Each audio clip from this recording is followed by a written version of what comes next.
Thanks very much for joining me today. My name is Gareth, also known as the Irish Pixel, and today we're going to talk about the 3 things that will transform how your online images look. I'm talking mainly about drone stuff. I have a Mavic Pro 2, but I don't think it matters what your drone is. You'll be able to follow these steps, and if I can do it, trust me, anybody can do it.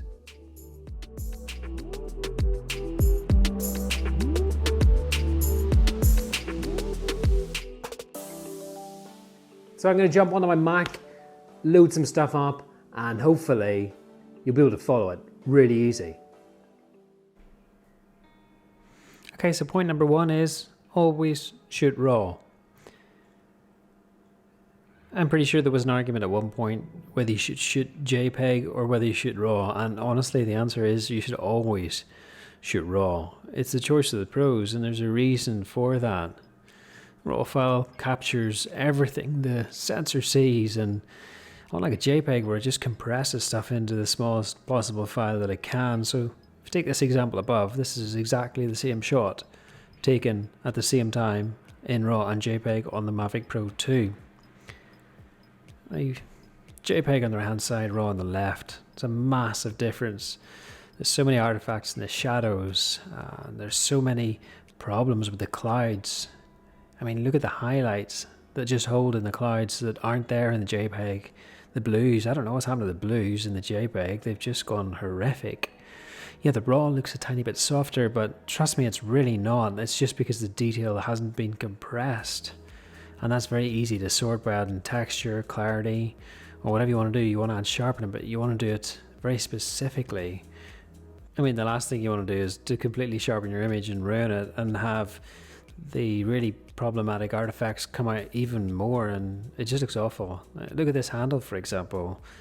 The shadows around the doors, that's supposed to be a grey, and it looks more like a pebble dashed weird thing. It's got so many little problems. That's what happens in a camera, for example, when it's got a really poor sensor when it comes to ISO.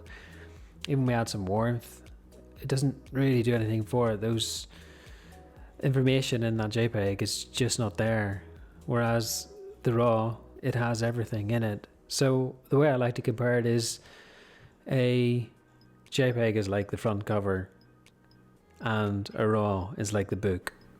I mean, don't get me wrong, sometimes I will shoot JPEG. I'm not completely against it. It does have a place. For example, over Christmas I was in Colorado and I didn't have any editing gear with me, so I wanted to share the images, and JPEG was my only option. So these are a couple of photos from the sunset over Winter Park, and honestly they're beautiful, and if I didn't shoot JPEG I would have had to shoot them in RAW and wait until I got home, which was 2.5 weeks, and quite frankly I'd much rather share something than share nothing. I mean, that's what we're about, sharing images, right?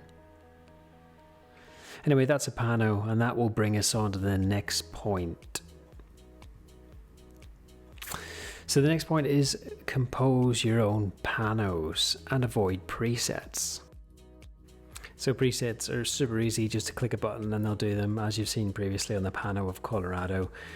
And sometimes you do get a cracking image, but it just doesn't have the same amount of detail in it. And this is where it comes back to the previous point about RAW. You just need detail, especially when you're doing low light sunrises or low light sunsets, and you want to get the information in the sky, and you also want to get the information in the grass and the foreground, but you don't want to have an ND filter or grad filter attached to the front of your drone. So what I'm doing here is I'm making my own pano mode.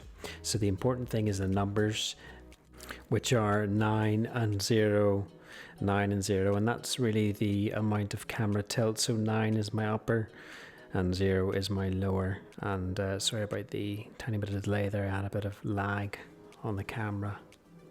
So what this does is that gives me more flexibility when it comes to crop, because I won't lose as much of the picture if those numbers stay the same. If you have different numbers, there's a bigger chance that you'll have a wonky composition when it comes to merging them together. So that is tip number 2. Do your own panos, avoid the presets unless you really have to. And as you can see that final image, I mean, it looks really cool. I had so much information in there. The sun was rising from the left hand side, and having the 5AEB just made a massive difference. So that brings us on to our final point. And that is use simple edits to transform your RAWs. Now this is a very much speeded up version of how I would edit. In fact, I've shared a video on this before and I will put the link in the description.